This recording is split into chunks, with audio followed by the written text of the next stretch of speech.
course, you got to do it in the middle of a snowstorm in Canada, right? Like, it's the perfect time to start. This is how I find my team and make decisions. I give people a test. Blinders on, focused. Fantastic. Recruitment strategy. Right? Recruitment 101. You need to sleep more before you speak to me next time, sir. No, come on. You would rock the purple velvet with a little tail. I'm dreaming, oh, I believe in this dream I've been dreaming, oh, I'm dreaming, oh, I believe in this dream I've been dreaming, oh. We're here. Dr. Tess is here to fix me because I'm a broken human. And this is what she does, right? Does that pretty much summarize it, Tess? Yes. Is that the right answer for you this morning? Oh, I don't know. Well, it's evening for you, isn't it? So you've had a big day. I've had a big morning. I've had a big day. I thought about you a lot today. Did you? I thought about you last night, early this morning, because I went to sleep at 5:45 this morning. What? Yeah, and like, oh, Dr. Tess is gonna be so angry at me. Is the best. Are you like 13? What are you doing? Sometimes. Staying up all night? That's amazing. You know, I'm. Somebody asked me how old I was, and I said, I am 39. I act like I'm 13, but I think like I'm 93. Yeah, right. Yeah. That's So really yes, I'm 13. exciting. I love it. You're 13. Yeah. Oh my gosh. Yeah. Life with the Is 13-year-old. this because you had coffee late? Was that yesterday? It did. So I had coffee late. That's not a good start. I wasn't even thinking. Anyways, yesterday was kind of a weird day, but with a friend in the hospital, helping them, all that stuff. But everything's fine. Yeah. But Yeah. like had coffee. Not even thinking like I haven't had anything, so just get a coffee. Like, oh my gosh, it's 4:00. That's not a good start. And then I started working on my website. You know, while I'm waiting there at the hospital, work on my website, and then I just decided to finish the website, and then we launched it. So my homepage is up as of today. New homepage. I saw. I had a look. Yeah, it's up. Had a look. It's mobile friendly. Exciting. I did the whole thing in 6 hours. I went to done. bed at like 2:30, I want to say, but then I couldn't sleep. It's like, okay, well, you know what? I'm gonna get up. My guys in Europe are waking up, so like we could actually launch this thing today. So let's go. Yeah. Yeah. And then I fell asleep, but I went to bed again at 5:30. And then like, oh man, Dr. Tess is not gonna be happy. Why am I talking to her tomorrow? This is the best. But then listen, I slept, so I've been on my no alarm kick, right? Did we talk about this? Yeah. Okay. We didn't, but I have noticed that you're doing it, but we haven't talked about it. Oh, we haven't talked about it. Okay, so I went to do my sleep study. I was very angry, not angry, but disappointed because he says my sleep, data said that I just need more sleep. Yeah. And I need to be sleeping like 8.5 to 9 hours a night for me, for my we body. talked about that, but we haven't talked about your no alarm thing, which I think is really cool. Okay, so then I decided, okay, well, I'm just gonna do a no alarm and just listen to my body and go to sleep when I wake up. And I've been doing it for, I don't know, 2 weeks, something like that. And so last night was super weird. Like usually I'm in bed by 11. So now I'm in bed at 2:30, doesn't work. Go to bed again at 5:30. I'm like, oh man, if I wake up like I normally do, I'm gonna be toast. I got meetings, I got calls all day long. I got to end with Dr. Tess. But then I woke up at 10:30 or something. Yeah. Which is 5 hours. So it's not like I'm a walking zombie today. And I'm so happy because when was the last time I woke up at 10:30 in the morning not even on a weekend, but like I never wake up. I'm so excited that. Yeah. When you were 13. I'm 13 again. This is great. This is amazing. This is the secret. This is the secret, guys. Go to bed at 5:30. Mark Drager, friend of the channel, was just waking up. He messaged me at 4:45 in the morning, asking me a question. He was surprised that I was still up. So he was just waking up. I was just going to bed. Anyway, so I was proud that I still I was worried I was going to get 2 hours sleep, and then I would crash. I would be majorly crashing right now. 5 is not like, as long as I sleep tonight, I'll be fine. Anyway, so yes, so the no alarm challenge is going. I've been sleeping probably about 8.5 hours every night. It destroys me, but I just embraced it. I'm not happy about it, but I embraced it. Yeah. And it's going. Well, that's what we talked about. You know, what needs to change so that your self-care, using the whole sleep issue and not waking up refreshed as an opportunity to reassess your self-care. So you've changed something and it's working for you. And I think now I might have been listening to you and Mark. Okay. But somewhere you said that you're feeling more refreshed when you wake up now. Well, and you know how I love going counterculture. So one of the things that I've been really focusing on is I want to wake up after the sun. Yeah, I find that helps. Like everybody's now like, I want to beat the sun up. I want to wake up before the sun. It's the race. Like, no, if the sun is still down, I want to stay in bed until the sun has come up. I find it easier to get up when the sun is up. Well, I feel more, if I'm refreshed. You know, when we didn't have alarms, we woke with the sun. Right. And we went to bed with the sun, you know, so we didn't have electricity to keep us awake. You know, we went to bed with the sun. Easier is probably the wrong word because I don't mind. I like difficult things, but I feel more refreshed when I wake up with the sun. So as part of my new Dr. Tess regimented self-care mandate that I signed in blood. And so anyway, I'm feeling pretty good. You did. Yeah. You did. I'm feeling I have good. a copy. Oh, great. Yes. My blood got shipped to Australia. So that's going. The no alarm challenge is going. I'm feeling good. Even today when I had very little sleep, I'm still feeling pretty good. So I just need to make sure I get my sleep tonight. And if it's sun's not up, I try to go back to bed.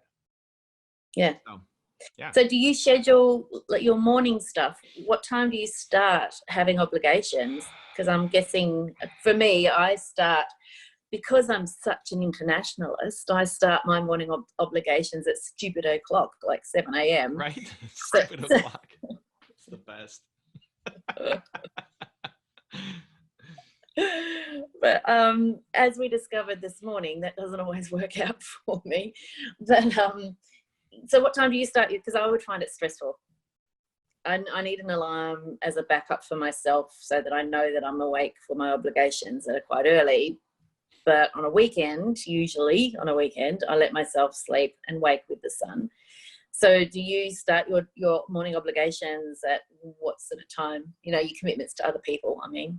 So I usually go through my morning routine, but my first official commitment typically is 9 in the morning when I go Instagram live.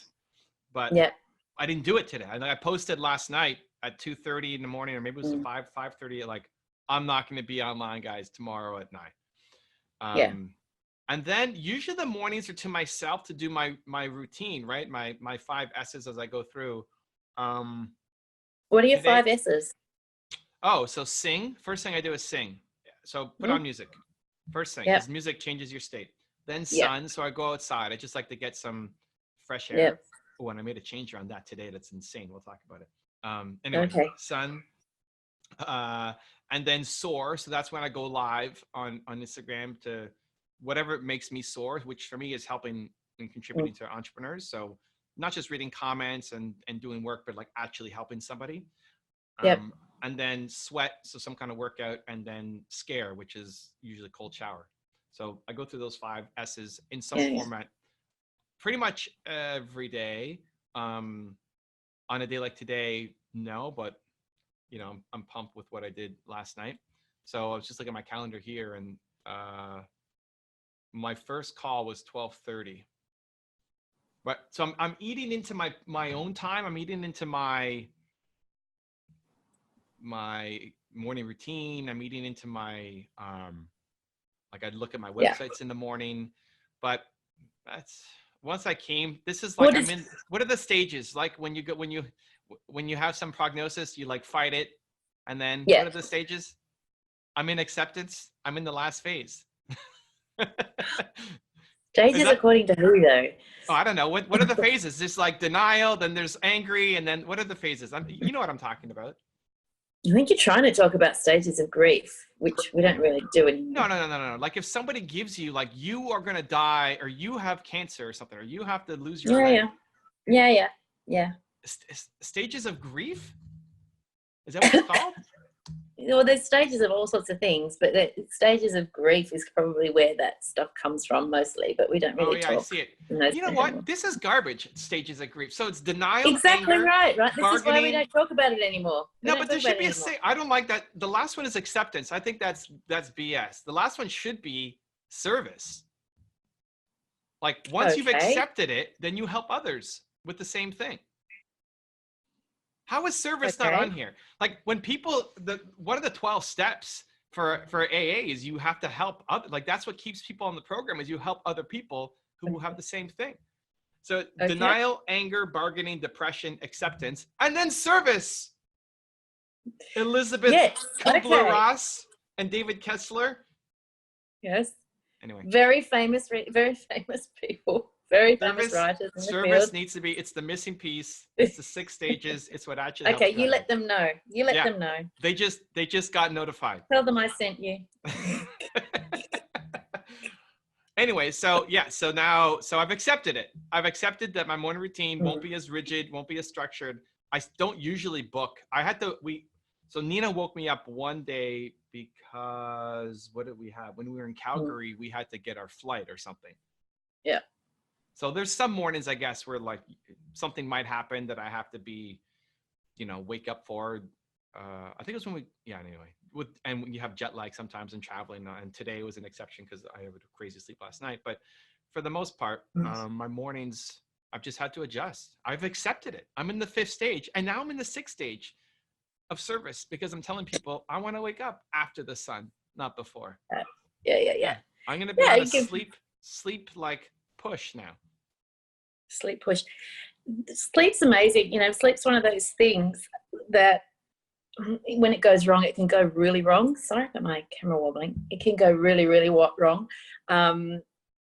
After my first son was born, and we had a really tough time for lots of reasons. And about 4.5 weeks, we were admitted to a mother and baby unit to try and figure out what was going on with him, which we got sorted out in the early stages. But I was so physically and emotionally depleted from exhaustion. And I often say to my therapy clients who are new parents, the only reason I know it wasn't postnatal depression was because after one good night's sleep in the mother-baby unit, I was back to my normal self, so exhaustion. That's why we use sleep deprivation as a form of torture, or we don't, but people use sleep deprivation as a form of torture because it works, right? So only in the doctor's test sessions. If you sign up for her 12-month mastermind. Yeah. Ask my client. Get ready for Hell Week. Oh, they'll tell you. But it works, right? Sleep deprivation, that level of exhaustion, you would sign your life over for anything just because it eats at you. And so this is why we take it, psychologists, we take it really seriously when people's sleep is out of whack. Like it's actually a really important issue because it can affect so many other systems. So I'm really glad that you've sacrificed some of your routine so that you can do this and get your sleep. Yeah, it's not that bad once you get used to it. I was just in massive denial. Like, this is not true. I don't want to have to sleep 8.5 to 9 hours. This is crazy. Like, how do I get down to 7? What's my hack? Because I want to be more productive. But anyway, I have felt in that when I wasn't getting like 7.5, 8, then I was really feeling it. So I had to make sure that I had to get at least that. But anyway, he's telling me I need more, which I'm not very. Well, that's the thing. See, most people assume 8 hours. People assume 8 hours. Yeah. But anywhere between 6 and 10 is the normal range. And so everyone's different in terms of what they need. I think I might have told you my body's preference is 10 hours. And I very rarely get that. I'm at the top end of the spectrum, right? I know a psychologist who you might want to talk to. Yeah, right. Yeah, she's pretty good. Is she any good? She kicks some butt. Makes you do things. Awesome. Sounds like my kind of person. Sometimes she hops on other live streams that you're a part of, but other Yeah, than that, she's no. great. Yeah, I heard she's pretty rude like that. That was hilarious though. Okay, so Yeah. I have some more updates for you. You're gonna, Oh, good. I think you're gonna like. So last month, I don't know if I really fully did the thing. So we talked about. So last month I think it was at the airport, right? When I was just leaving the airport. Yes. And we talked about self-care, and I had my Baileys with me, and like, this is my test self-care. Yes. I remember that was great. And we talked about healthy self-compassion. Yes. And so, you give me things and I sit with them and then try to do something with it. So how this manifested was, it was my 7-year anniversary with Nina. And we went to Congratulations to you both. Right? Beautiful and we couple. went to New York, and so I looked up. I was thinking, I for whatever reason, I thought maybe it's because it was inspired by the anniversary. How do we have more self-compassion between us in the relationship, not just like me for myself? And so I looked up these 9 different questions to ask yourself. Yeah, I saw that. Yeah, I saw you post something on that. Yeah. I posted it to my Instagram. So, and so we went to a coffee shop, and then we just went through those questions, and it led to some changes. And so we wrote it down. This is our New York cafe called the Ameritania at Times Square. And the later questions weren't super revealing, but the changes that we made were, one, to go back to dancing consistently. So Sunday nights at my dance studio, we're going to be there more regularly. I like dancing to my own music, like my favorite songs. So I talked to the DJ and said, hey, like, the first set, play my music, and then you pick the rest of the night. So we're going to go and make them more consistent. We're doing a morning stretch and workout routine. So I like doing more working out. Nina likes more stretching, yoga kind of stuff. So I do that with her. So I do my neck stretches that I need to do because I'm still doing physio for my neck. And then we do about 20 minutes of whatever. She picks a stretching video and we do that together. And then we'll do she joins me for push-ups and stuff that she's not a huge typically fan of. Nice. Yeah. And so like it was good. It was fun. And made, like, right away made some, you know how we are, like, idea to action, like, Yeah.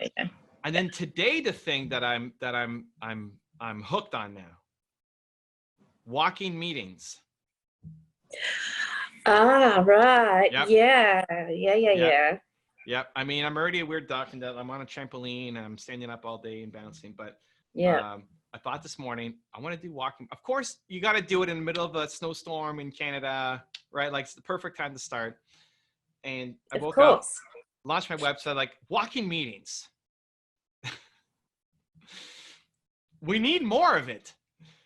Yeah, I tried to implement this in my office last year.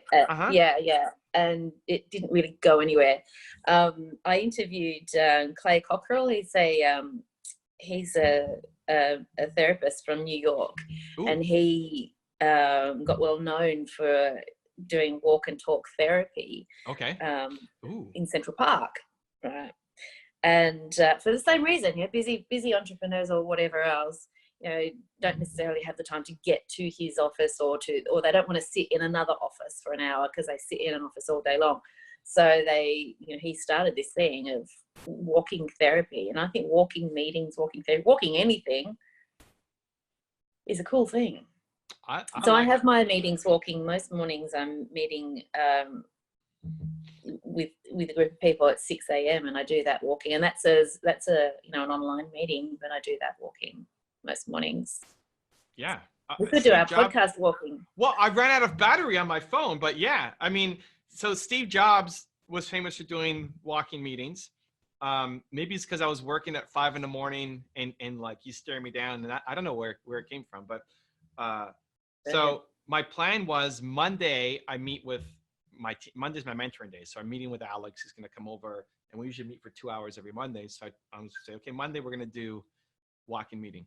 And I told our mutual friend Mark Drager on the podcast today, And Mark and I had to do a back-to-back show. We had our podcast, and then we had this Path to 10 Million show. And I told him on the podcast that I'm going to start this thing on Monday. He's like, why don't you just start right now? You could do our show walking. I'm like, I love that idea. This is great. This is the Mark Draper we need. Tell your story walking. Tell your story walking. So I just came back inside from doing my second show with Mark while holding a tripod out and filming from the street.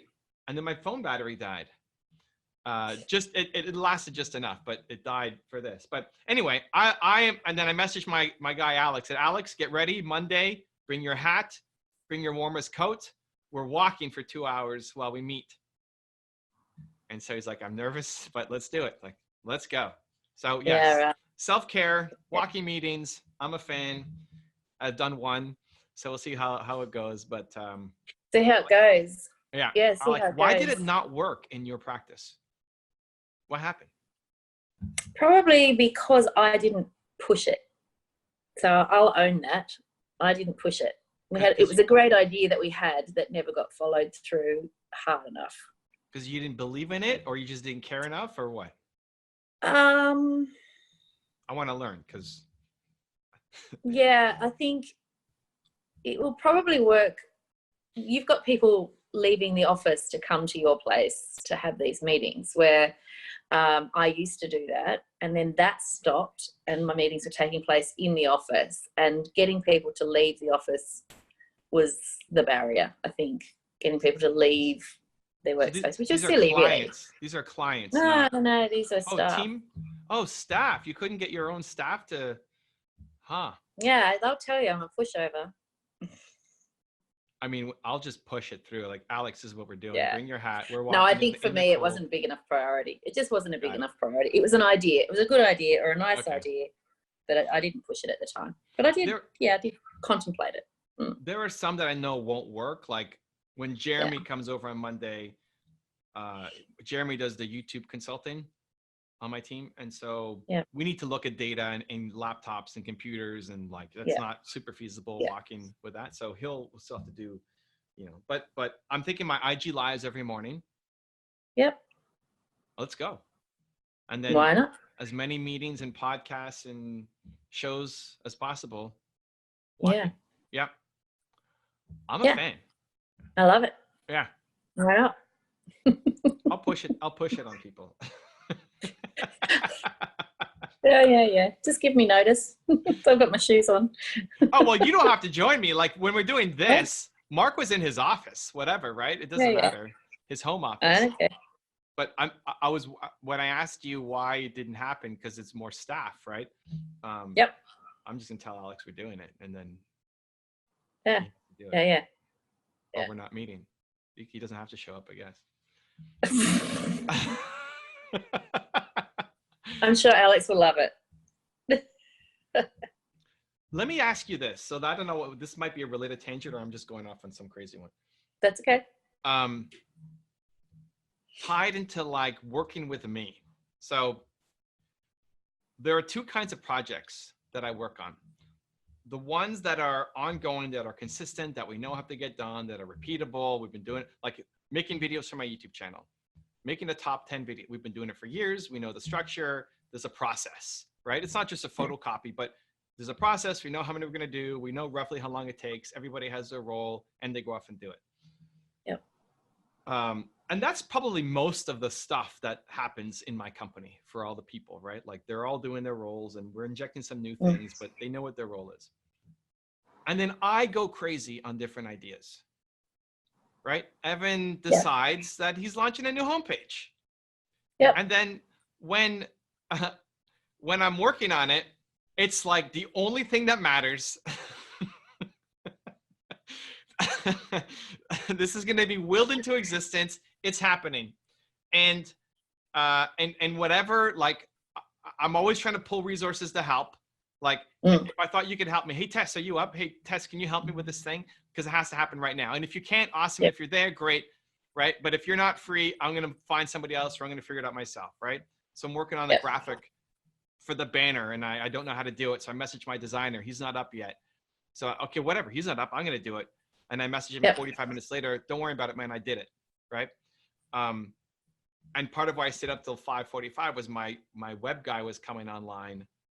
So I knew he could we could actually launch it right now. Right. Because once I'm into Friday, I'm meeting you, I like Mark, and it's like, I'm not thinking about my website anymore. I'm super just blinders on, focused. So for some people, they love that.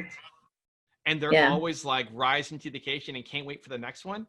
And some people, they can't be part of the inner circle team because they're just too slow and can't keep up, and like stresses them out. And so I've just kind of learned, I'll usually throw a small test at somebody like, hey, can you help me with this? And if they're not getting back to me within like 10 minutes, I'm moving on to something else. And I never know when it's going to happen.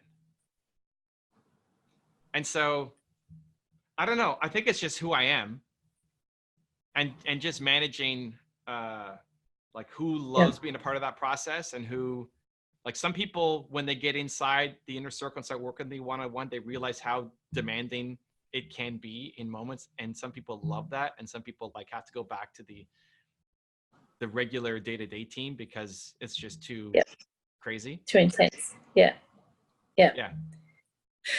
Well, you know, that doesn't surprise me. But Okay. what's your question? What's your question about it? I don't know. It just felt like, I don't know if I have a question, maybe an observation. It feels like it's the best, and I should just keep doing it as long as my team just having the awareness about like who loves that and who can't handle it and needs to be just managing them. Who's going to be burnt out by that? I think no, it's the CEO thing, isn't it? You're the ideas person. You're the one that's going to have these crazy ideas, and you're the one that's going to immerse yourself in them, and you're the one that's going to be fired up the most by that. And that's why you have a team anyway, because they're the people who are going to be vibed off that. You know, they're totally energized by being around those ideas as they're generated and being part of the idea to action process and all of that stuff. But you're right, it really is important to be sensitive to the ones who aren't energized by that work. You know, they're exhausted by that work, because obviously they're the ones that are going to burn out and you lose them. Yeah, or they're too slow or non-responsive. Yeah. All right, I don't know, just an observation. And that's a sign in itself, though, isn't it? You know, if they were totally energized by the work, they wouldn't be slow. Unless the slowness is perfectionism and procrastination, and then that's a different issue that you have to address. But yeah, I mean, if somebody's maybe I used the wrong word, because if they're slow, they're probably not going to be a fit anywhere in my company. It's more slow on response time, because I'm working on this right now. I have this window right now to get as far as I can on this thing. And if you're online in 3 hours, like, I'm probably moving on to something else already. So like, you're here, let's go, or you're not. So more just not being online or not being responsive enough to what's happening. And it's not blaming them or making them feel bad. I'll just find another way. Like, you're here, let's do it. Great. Not okay. Awesome. I'll find somebody else. No, I'll do it myself and just make it happen. Yeah, for sure. Yeah. Okay. That sounds efficient to me. It just sounds efficient. I don't want to change it, but it's also erratic in that I'm not like that every day. So you get these bursts of idea related energy. So you have the idea, and then there's this all in energy that comes with the idea. And this has to happen, right? Like, even the whole thing with Jeremy, where Jeremy, who's now, he's got a 6-figure business coaching people on YouTube and building their channels. At the start of this year, he was a grocery clerk at a store, hating his job. And like in March or April, I had this idea driving through the desert that I want to start this business with Jeremy and teach him everything about YouTube and help clients grow their companies. Yep. And I had to get him on a call while I was on the drive in the desert, or it wasn't going to happen.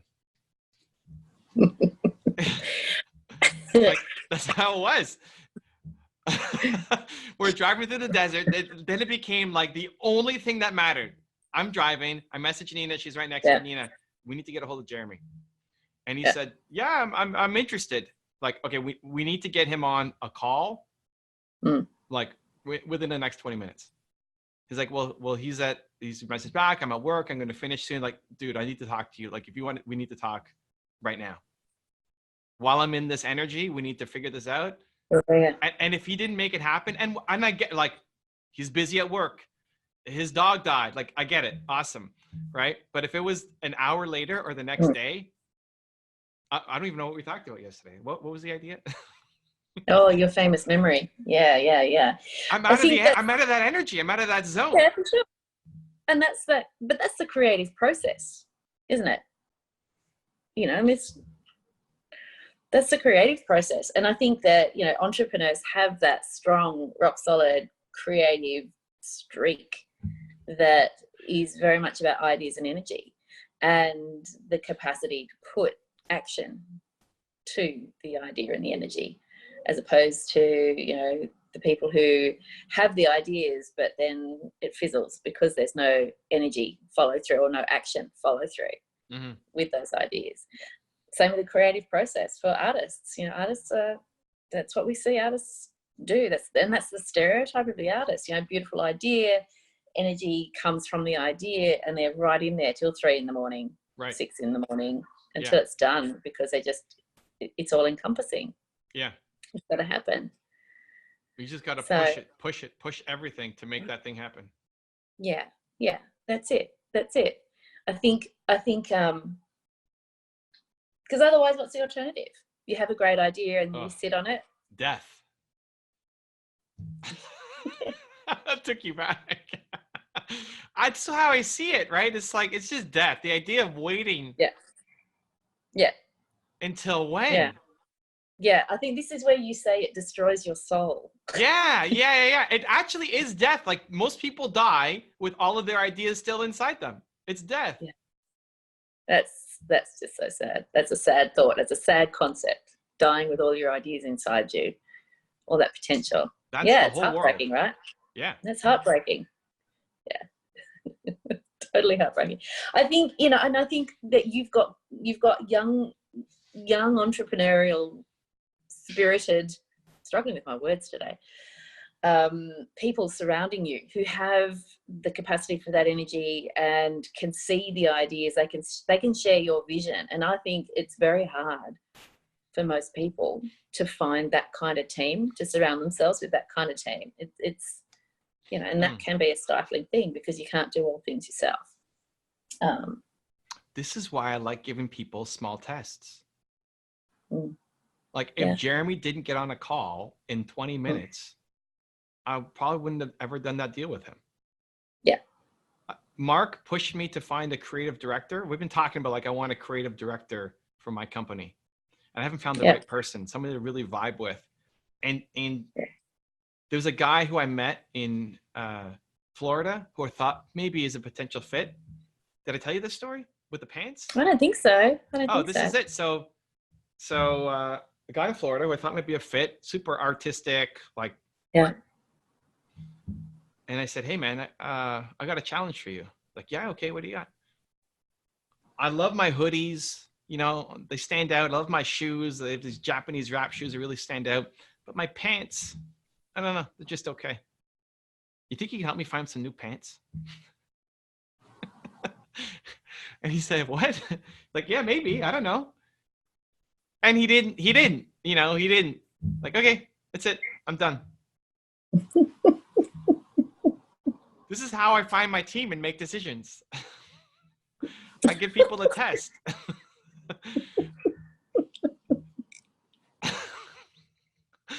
Help me find some pants. Fantastic. Recruitment strategy.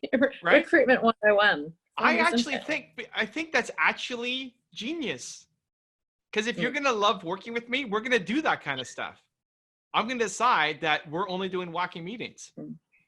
And if you hate that idea, then It's not going to work out. maybe it's a one-off because you can't walk or you only have one leg or whatever. Okay, but in general, like my creative director should love the challenge of helping me find some new pants. Yeah. Okay. Yeah. Like if you even said, Evan, can you help me find a new pair of pants? I would dive in on that. Like that would be my mission for the weekend. I'm so tempted. Be like, what pants speak to the essence of Dr. Tessa's soul? You know? I want a new jumpsuit. Find me a jumpsuit. From the bottom of the heart of Australia. Well, not anymore. She's moving. Have you moved to Melbourne? Are you there now? I'm there now. I'm in my new apartment. Okay. So And are you done? Have you left? Is everything? No, I'm not done. I'm not done. No, I'm not done, and I won't be done. They'll be flying in and flying out. Oh, wow. So we're in a transitional phase at the moment, just setting up here. We've got mattresses on the floor and beanbags and camp chairs. And oh my it's God, so that's so cool. exciting. I know, I feel like I'm 13, right? I'm sitting on the Right? floor. Right, it's the funnest. What did I tell you when I went to Tony Robbins with Mark? I actually slept on the floor. Yes, you did tell me that. You slept on the hard floor. On the you? with like one blanket because they couldn't. No, that's insane. Fire regulations wouldn't let them bring in a mattress.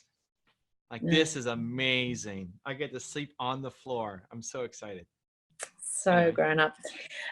So no, there'll be some fly in, fly out. So we're transitioning the balance. So at the moment, the balance is still mostly Hobart, and the balance will become increasingly mostly Melbourne, and I'll be flying in, flying out, and busy stuff. All right. Very exciting. Yeah. It is. But yeah, I want a new jumpsuit. A jumpsuit. Is this legit? Yeah. You're gonna wear a jumpsuit? I'm wearing one now. Really? Yeah, I love them. They're so It's like a one piece? Yeah, it's like a little play suit for grown-ups. You gotta love that, right? I'm thinking like purple velvet.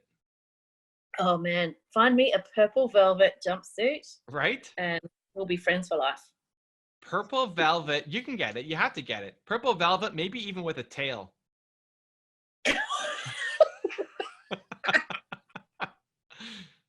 Telling you.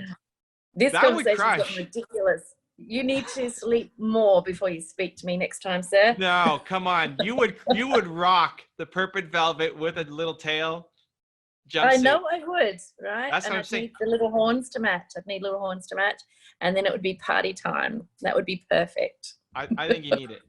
But that's the challenge. Like that's what I love. I was thinking more like a cat's tail, more not like the devil tail. Like just a tail. Oh, well, maybe I mean ears instead of horns. Oh, I see. Okay. I think that's probably what I had in my head, because I Okay. thought cat as well. Cats okay. don't have horns, do they? Well, I don't know. Very, very evil cats. Tasmanian cats have horns. Oh my gosh. Okay, So the self-care path took me down that conversation with Nina, asking the questions, led to the stretching, the workouts, the dancing, and now the walking meetings.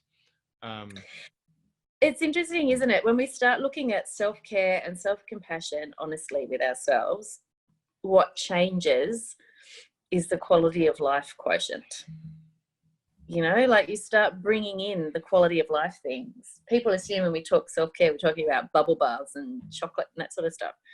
But it's the more meaningful stuff is where we have to change. So, you know, I love it that it's all about what you can dial up with you and Nina, and you just waking up with the sun. I mean, these are quality of life variables. That's beautiful. It's beautiful. Wow. All right. Great. It's a beautiful thing. Waking up with the sun. Yeah, you hippie, you. What did you call me? A hippie. A hippie. Wow. All right. Great. Dawn of Aquarius and all that stuff, rising with the sun. Is my next challenge to go hug a tree? Well, you know, there is a thing called forest bathing. Have you heard of this? No. Well, there is You're research that naked in the shows that no, there's no nudity involved. You could wear a purple cat suit made of velvet if you wanted. And it comes from, there is a Japanese tradition of this, and I can't remember the Japanese word for it, but there's been some research that shows that being in nature improves mood. You know, it's all kinds of good for you, right? Okay. So this idea of forest bathing comes from Japan, and it is really just being in nature and soaking up the energy of being amongst the trees in the forest. Every day, sun. That's the second part. Sing sun. Yeah. See? Yeah. So, you know, for me, you know, I'm like 10 minutes from the CBD of Melbourne. Now, to give you an indication, I was talking to a friend yesterday, we were talking about Melbourne traffic, and there was a recent poll released that shows that Melbourne is like 2 spots in the ranking away from New York in terms of badness of traffic. Wow. Okay. So Didn't know I'm 10 minutes down the road from CBD, but look at all these trees. Yeah. Melbourne's been voted many, many times world's most livable city because of things like all the trees. All the trees. So it gives you that sense of being part of nature. So there was some stuff that I read once that said that even if you can see trees or even if you can see the ocean, it still has a benefit for you. So if you're in an office working 9 to 5, if you've got a view of water or a view of nature, it's a more pleasant experience. And we know this is common sense, right? But it's just been proved by science that it's a more nurturing experience than being somewhere where your view is of other buildings. I love it. I mean, so yeah, you can go hug a tree. The walking meetings are great. I haven't hugged a tree. I don't think I've ever hugged a tree. You don't have to hug a tree. But being in nature is good. But you have snowstorms right now. We have bushfires and you have snowstorms. No, but that's the best. Like, of course you have to start the walking meetings when it's record level snowfall and cold in Toronto. Like, it hasn't been this much snow and cold in 30 years in Toronto. Of course, that's the time to start the walking meetings for 2 hours outside, right? Of course it is. That's the best. You don't do it when it's just super easy. Come on, what a cop out, right? Hey, I'm with you. Okay, hold on. This is super off topic, but not so much. Let me. I want to share my screen. Can you see my screen? Slowly, yeah. Oh. So I want that handbag though. That's what I was about to say. Like this furry one, right? Got my name on it. So first off, I didn't realize that a jumpsuit was basically a suit. I didn't realize it was so like, I don't know, that I had a belt. And, so grown up. Yeah. I didn't realize it was so grown up. I felt it was more loungy. So this with the tail wouldn't work. But as soon as I saw this picture, like that handbag is Dr. Tess. That is all kinds of me. It really is. All kinds of me. See, I should be your creative director. That's it. You should be my creative director. You see, that's what I need. I look at this bag and like, you could rock this out. You need that purple jumpsuit with that I need all of that. All of that. Yeah, you could definitely crush it. I'm actually sitting on a fluffy, you can't see, but I'm sitting on a fluffy beanbag. It's fluffy. Right. Yeah. Look at that. Yeah. Oh, there you go. It matches. It's floofy. That's what we say here in the Crawley household. It's floofy. So yeah, the floofy handbag needs to come to my house immediately. I already did my and if you were my creative director, you would make that happen. I would. See, I would crush it I don't want to do it, but I would crush it as a creative director. That's what I need. Totally. Those people. Totally. Anyway, so the weird random assignments is just, I guess, part of, even Alex, when I had him come work for me, I didn't think he would be an instructor. And I told him on the car ride on the way to school, like I was going to teach the class. And I told him in the car ride on the way to the class to say, you go teach it for 3 hours, which he'd never done before. And he's got like 10 minutes of prep. And I bet he rocked it. He was okay. I expect people to suck too during, like, especially when it's something new. I care more that they just stepped up and tried. Yeah. Right?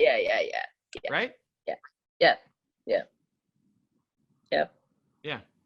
Okay. So what are you taking from all this? What do I need to work on for the next month? What's Evan 2.0 human being next, Tess? I think sleep is still on the agenda somehow. Wow, really? I've been crushing the sleep. Apart from last night and maybe one night in Calgary with the jet lag and everything. Yeah. I'm getting 8.5 Well, to 9 hours. that was the question. That was the question that popped into my head, actually. around, because your book tour is coming up in January, which Mhm. isn't far away. Mm-hmm. So you will need to be thinking about how you're going to manage all of this with For all the sleep? travel, sleep and self-care and self-compassion, plus all the travel, all the newness, all the time zone changes. When do you start your book tour? Self-compassion is interesting. I feel I'm crushing self-compassion, but maybe that's my biggest blind spot. I don't know. The self-care with like health, I can get around. The self-compassion I feel is more like emotional kind of It stuff. is. Oh, It okay. is. I feel like It I is. crushed that, but And maybe it's I the don't. thing that Maybe people struggle with more. People struggle with self-compassion more than self-care.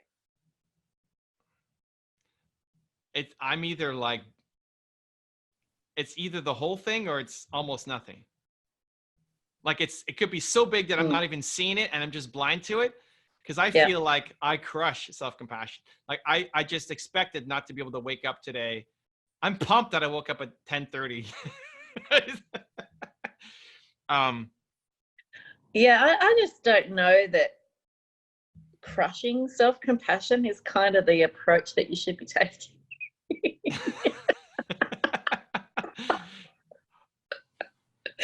That's not quite the attitude I'd like you to strike there. What's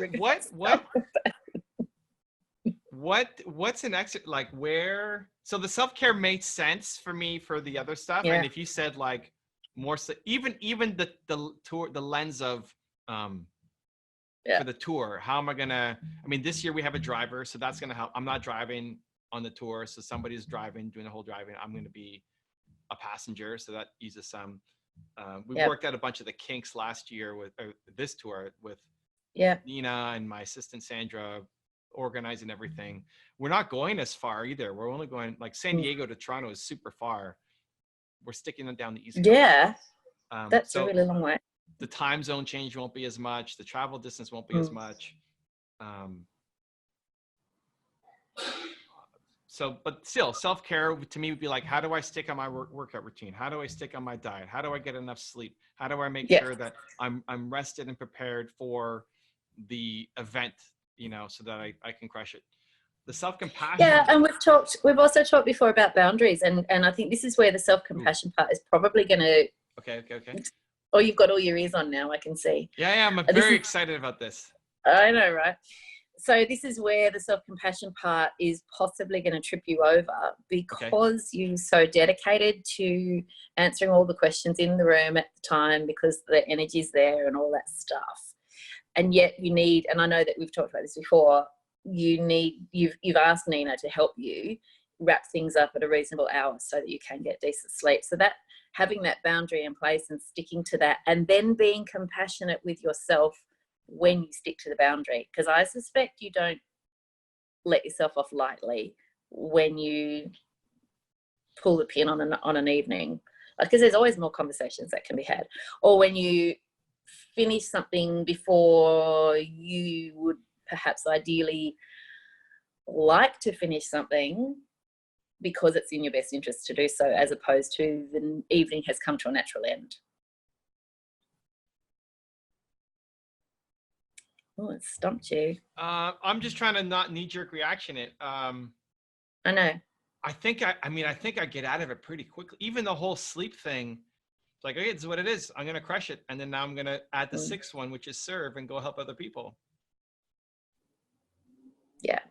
So it's a balance between all of those things, and that's where the self-compassion, maybe self-compassion needs to be your 7th S, because it's a balance between all those things, and just being conscious of, we talked about this last time, being conscious of any attitudinal stuff that is not serving you. What have you seen? This is again, like, I feel like I'm crushing it. So this is where, like, the light on the blind spot could be game changing. If you said self-care, I could think of a lot of different places. Yeah. What are you seeing in all of our interactions that would lead to your expectations? Your expectations of yourself are really high, right? And no, I'd say, I'm guessing 99% of the time you meet your own expectations. So you expect yourself to meet these high expectations. And I think that you're fairly what's the word? I don't know. It's somewhere between unrelenting and unforgiving around those expectations of yourself. And so we're now in a zone where we're talking about self-care and looking after yourself and getting the sleep sorted and all of that stuff. And when you're going on your book tour, there's going to be so many things pulling at your energy. And I'm just wondering, at what point will the expectations on yourself clash with your need for self-care? And when that happens, self-compassion is what's going to be challenged. Does that make sense? I'm thinking it through. I think what could happen, I even think last night I parked the car. I thought it was somewhere else. I remember taking stairs. Yeah. I parked in the basement. I thought I parked in the first floor. I'm like, oh my God, my car's stolen. Yeah. My car was gone. Yeah. I have a million things in my hand. I have to get out of the parking lot before the ticket expires. And then I lost my ticket because I'm trying to find the car. So I don't know where the ticket is. I'm walking around, my car is stolen. I don't know where the ticket is. It's chaos. This is why Nina handles all this stuff for me, because like I forget everything. So anyway, I ended up figuring out, I find the car. It's not stolen. She's on a different floor. The guy, the park, I figured whatever the rate is, I'll just pay it again, because when you lost your ticket, they let you get out, right? He wouldn't let me get out. I had to go in. Anyway, in the moment, it's like, this is ridiculous. Like, I lost a ticket? Are you kidding me? Not that I suck. It just, how do I get through this? But fairly quickly after it's over, it's like a snap to, I did the best I could with what I had, like, to be gentle on yourself. Yeah. I'm pretty good at being gentle on myself after the moment. I can get there super, like, I'm not going to dwell on that this thing happened. Yeah. Yeah. But in the moment, but that's an issue. That's a moment that isn't so important to you. Okay. But that's not a values challenged moment for your values. Okay. So a values challenged moment for you would be somebody really wants your advice and they're at the end of the queue and Nina's saying, wrap it up. And this person's gone, oh, I just want to ask this question about X. And you know it's going to be a longer conversation than you can commit to right now. And you're going to have to say, look, sorry, man, but I just have to wrap this up. That would be a values challenged moment. You would really want to serve that person and give the value and do all the things. But it might be one of those moments you've already stayed an hour or two longer than you planned and you really have to because you've got a 6 a.m. flight the next morning and blah, blah, blah, blah, blah. There's reasons why you have to put self-care first. Yes. But that's the thing, like the self-care, I will you can do that. Yeah. But I've heard you talk about moments where you feel you've let people down. Yeah. And it's been that kind of thing. And that's where the self-compassion has been harder to see from my perspective. But I don't let people down that often because that was a challenge before. Like, well, when was the last time you actually let somebody down? Well, it's not. Yeah, because I want to feel like, yes, this spot, push on it. That's the spot, right? Yeah. So I am pushing on the spot. You don't let people down because you're so values driven. Yeah. And that's great. I mean, it's a great quality. I'm not saying you shouldn't be, but I think at the moment we are talking about what you need to look after you. Mm-hmm. And this is where when you're on the book tour in particular, this is where there's going to be this potential for the clash between what you need and what your values are yelling at you to do. Mm-hmm. And that's where you're going to have to draw on additional resources of self-compassion to be kinder to yourself around potentially letting people down or cutting things off early or disappointing people, because you don't like to do that stuff. Yes, for sure. Yeah, I don't like it, but I also don't much. I'm afraid of it, but I don't actually do it much. Yeah. If I did, then I'll do my best to make it up and holy cow, over deliver. Yeah. And then still, if I can't make it up to it, then I'll go through the 5 stages and end up at acceptance, and then the 6th stage of service. Once I feel like there's nothing else I can do, and I can see that desire to help and like not disappoint people, hitting my self-care for sure. Like not sleeping, not leaving when I should have, you know, yes. I'm struggling on the self-compassion part to say like, okay, I'd let them down, and I don't know. I'm not, that one I'm having a hard time connecting to. Self-care, yes. In acute situations, self-compassion, I'm struggling on. Yeah. Does that make sense? That. Yeah. Okay. Yeah. So I guess the conflict will come for you. The inner conflict will come when you do make a decision to draw a line in the sand in favor of self-care, because otherwise you'll lean towards letting self-care slip. So you know, if you decide to draw a line in the sand in favor of self-care, that's going to come into conflict with that service-driven value of yours and that avoidance of disappointing others. And I'm just saying that's where you will need to ramp up your self-compassion to counteract that feeling of disappointing people.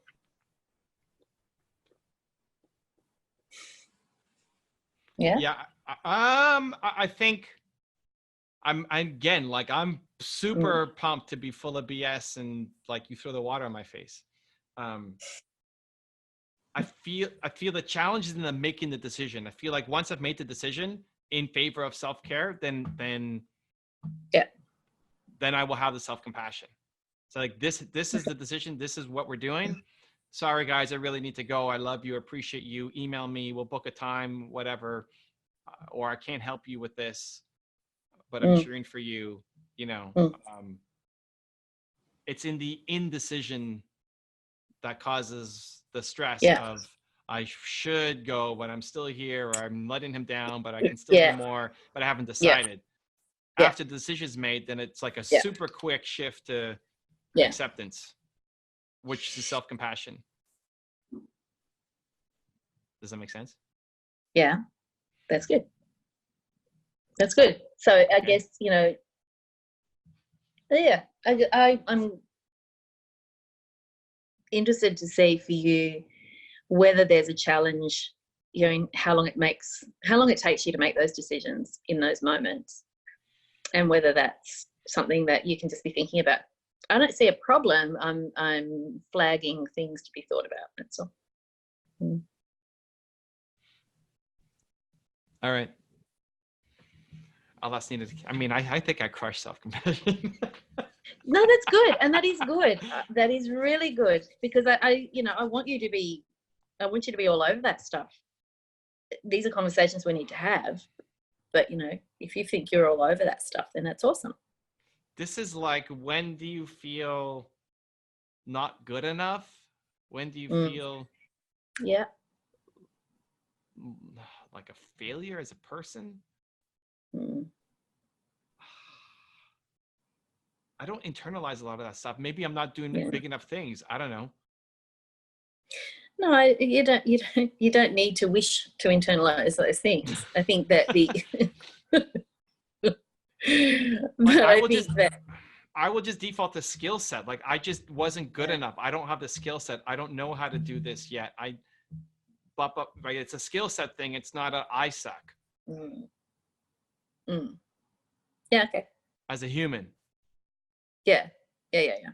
Like, okay. I'm amazing as a person, but I just suck at most things. So that doesn't sound like self-compassion. That doesn't sound like self-compassion? Really? I think of it as the definition of self-compassion. Well, I mean, it depends on how you interpret it. I know you love to say that. You know, you love to say, I suck at this or I suck at that. And that's a phrase that's come out of somewhere for you. But, you know, I hear it as criticism. And I know you don't say it as criticism, but I hear it as criticism. And I think that, you know, for me personally, something that I'm not good at, it's something that doesn't interest me, and it's not a priority to learn, and therefore I don't have a skill set in that area, which is the same thing. It's the same thing that you're saying. You just say it differently in a way that I hear it as harsher than you are intending it to sound. I think it comes from And I two just wonder if spots. that's a habit.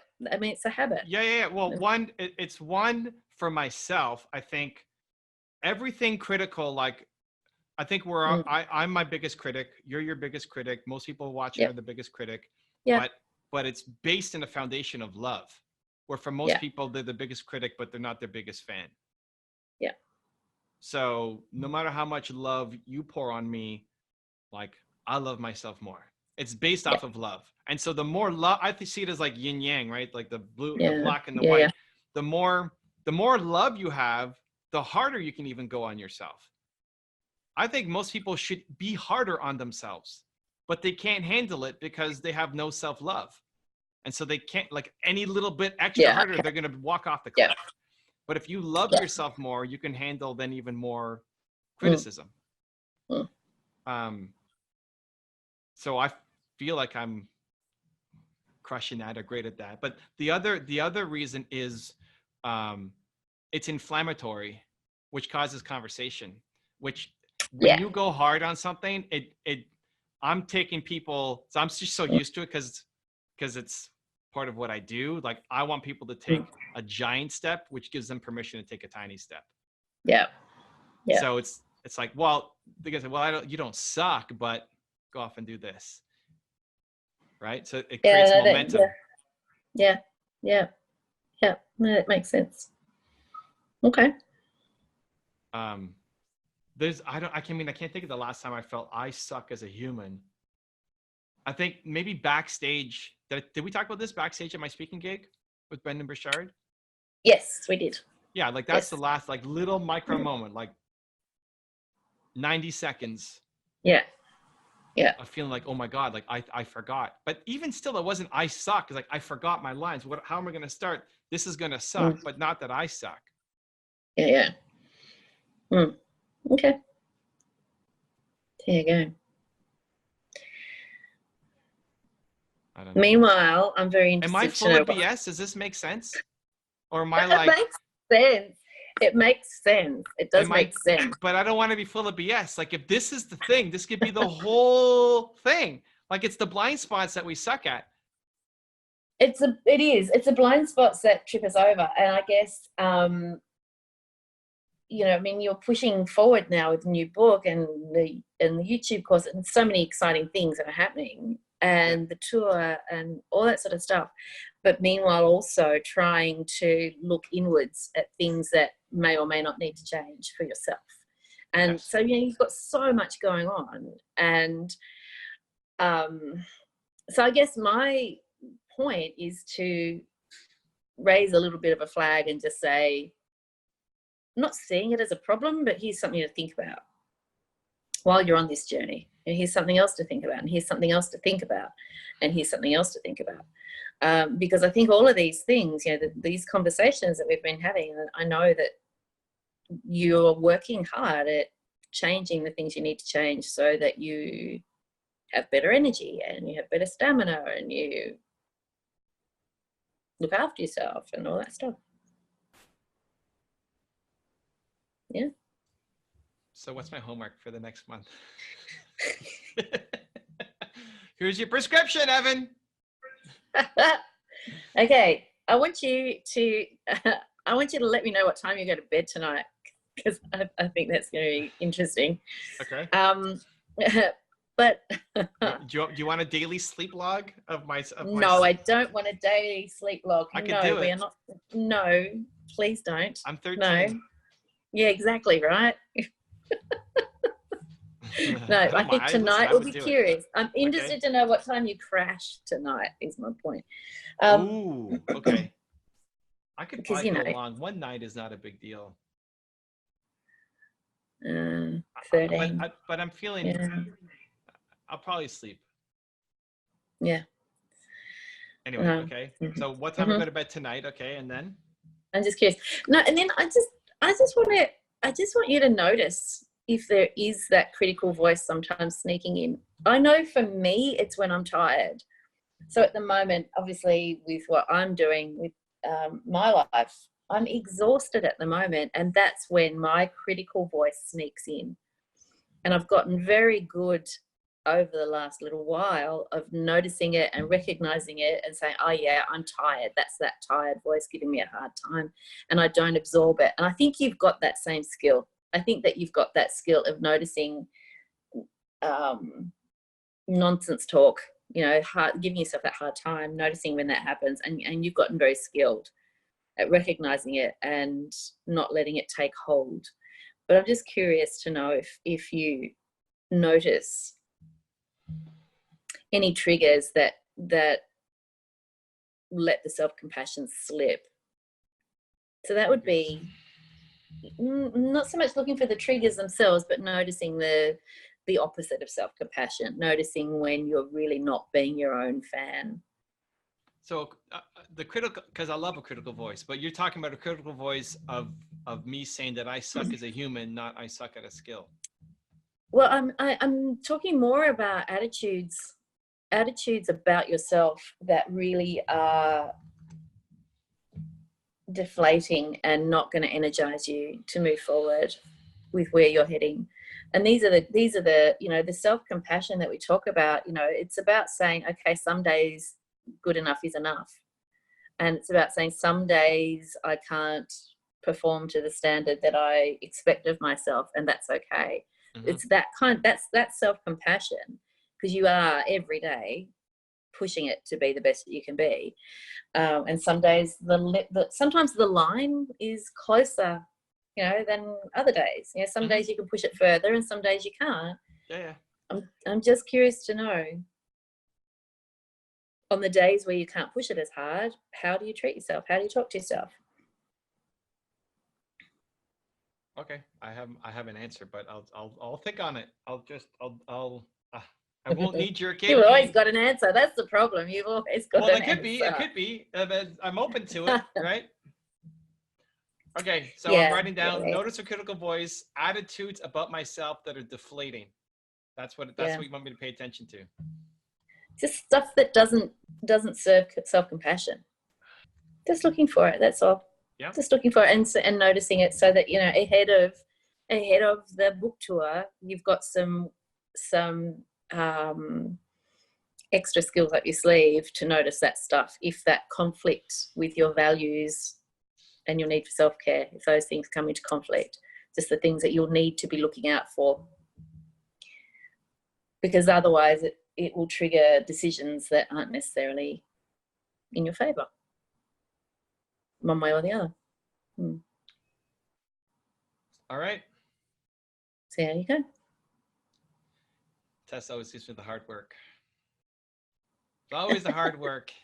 Always the hard work. Things. I know. Cool. I know. You would like me to give you a list of things to do that you can tick off 5 minutes flat. Yep. Yeah. Hug a tree. Never going to happen. Yep. Never Hug a tree. Write a love letter. Tell me about your most painful moment. Awesome. Yes. Not going to happen. Not going to happen. Pay attention to moments that are deflating. Like, okay, I'll do it. I like it. I like the challenge. See, that's already it. Like, I'm not getting what I want. I'm going to crush this. Here we go. I love hard, right? But that's it in action. That's how it works. Anyway, whatever. No, this is just a start. I suck at this. Let's go. We're going to build it up. I'm going to get some answers for next month. Well, good. and I think we legit need to write to Kubler-Ross and let them know about the 6 stage service. Sure. Yeah. Sure. Yeah. Sure. You do that. Let me know how you go. All right. Thank you, Tess. Appreciate the love. Always. Talk to you soon. Bye. Yeah. If you want to see Dr. Tess push me last month, where we talked about how to develop healthy self-compassion and what's depleting my energy bucket, check out the video right there next to me. I think you'll enjoy it. Continue to believe, and I'll see you there.